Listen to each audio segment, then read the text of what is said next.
John 3:16. For God so loved the world that He gave His only begotten Son, that whosoever, kita nyo sino man ang magtitiwala sa Kanya, sino man ang tatanggap sa Kanya, will have everlasting life. Romans 5:8. But God commended His love toward us, in that while we were yet sinners, Christ died for us. Romans 5:10.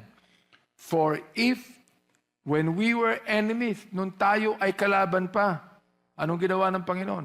We were reconciled to God by the death of His Son.